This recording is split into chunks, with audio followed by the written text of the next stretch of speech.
mimbar, Nabi mengatakan, wahai sahabat-sahabatku,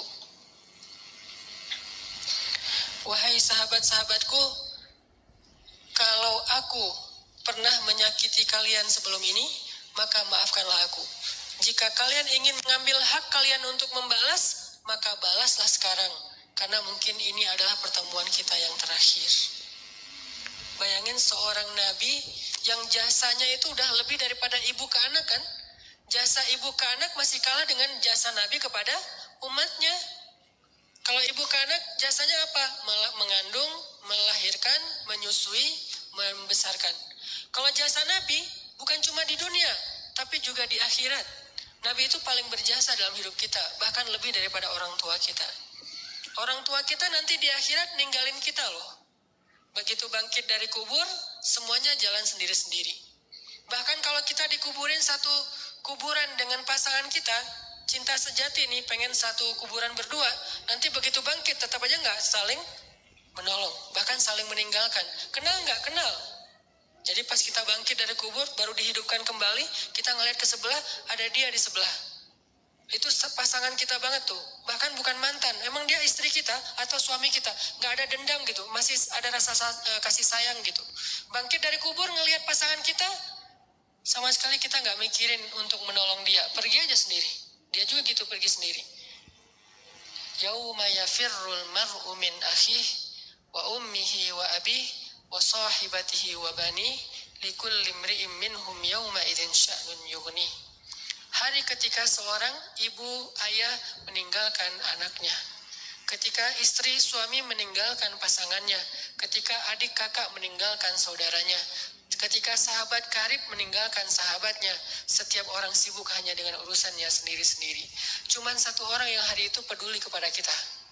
Bukan ayah kita, bukan ibu kita, bukan istri kita, bukan suami kita, bukan guru kita, bukan sahabat kita, bukan geng SD kita, bukan teman satu grup sama kita, bukan siapapun. Terus siapa? Rasulullah Sallallahu Alaihi Wasallam. Cuman Nabi yang paling sibuk di hari itu. Nyari-nyari kita, terus minta ke Allah, ya Allah selamatkan dia, nyari lagi, ya Allah selamatkan dia, terus saja sepanjang waktu. Jadi Nabi itu orang yang paling berjasa. Jadi walaupun kalaupun beliau pernah menyakiti, ya sudah hak beliau untuk dimaafin. Kecil kesalahan beliau kalau pernah pun menyakiti sahabat dibandingkan dengan jasa yang sangat besar. Dan gak mungkin juga Nabi sengaja menyakiti, pasti gak sengaja. Tapi dalam kondisi kayak gitu Nabi masih minta maaf, bayangin. Seorang Rasul, utusan Allah, kekasih Allah, minta maaf kepada umatnya. Terus siapa? Kita sebagai suami harus merasa ego meminta maaf kepada istri. Apakah kita lebih mulia daripada Rasulullah?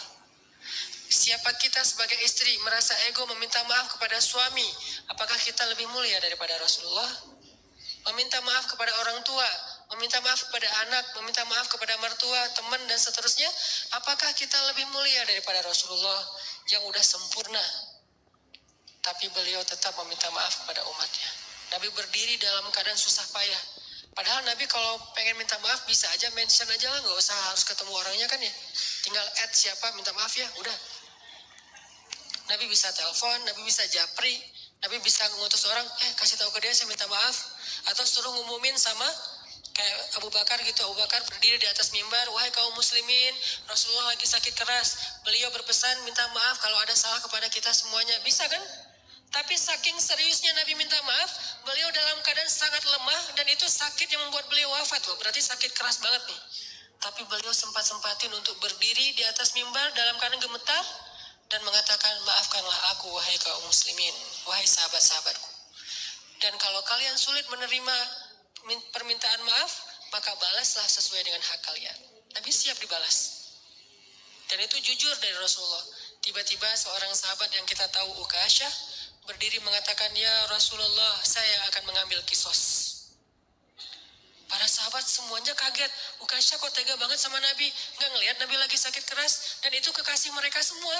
Mereka lebih mencintai Nabi daripada orang tuanya, daripada pasangannya. Makanya ada istilah bi abi wa ummi anta ya Rasulullah. Engkau lebih kami cintai dari semuanya ya Rasulullah. Tiba-tiba Ukasyah bilang, ya Rasulullah, saya menuntut kisos. Karena dulu Rasulullah pernah mencambuk punggung saya ketika sedang mengendarai onta, nggak sengaja kena pas ngangkat kayak cambukan gitu untuk iniin onta, kena Ukasha. Nabi langsung meminta dipapah untuk turun dari mimbarnya. Wahai Ukasha, ambillah hakmu. Sama sekali nggak berubah wajah Nabi. Sama sekali Nabi itu nggak merasa, Ukasha, ya sih, cuman nggak gitu-gitu amat kali, kan saya lagi sakit. Nggak. Ukasha, kamu nggak ngelihat nih wajah saya pucat kayak gini. Ukasha tega banget sih sama aku. Nggak sama sekali, ini Rasulullah tulus banget minta maaf. Kalau kita kan kayak minta maaf tuh basa-basi ya. Minta maaf dengan harapan dia juga ngakuin kalau kesalahan dia lebih banyak gitu. Agak-agak kurang tulus sih, modus banget kalau kita. Kalau Rasulullah itu tulus banget. Begitu Ukasha minta kisos, Rasulullah turun dan Rasulullah bilang, tolong ambilkan cemeti untuk Ukasha. Diambilkan oleh sahabat. Terus Ukasha pegang itu, kata Ukasha, ya Rasulullah, waktu itu saya nggak pakai baju. Nabi pakai baju tebal karena beliau lagi meriang. Kata Ukasha, waktu itu saya nggak pakai baju. Nabi langsung membuka baju beliau. Nggak pakai baju sama sekali. Kata sahabat, ya Rasulullah, biar saya aja yang ganti engkau. Ya Ukasha, aku aja yang ganti Rasulullah. Kalau kamu mau, tambahin aja 10 kali lipat. Tapi jangan Rasulullah, kami aja yang ganti Rasulullah.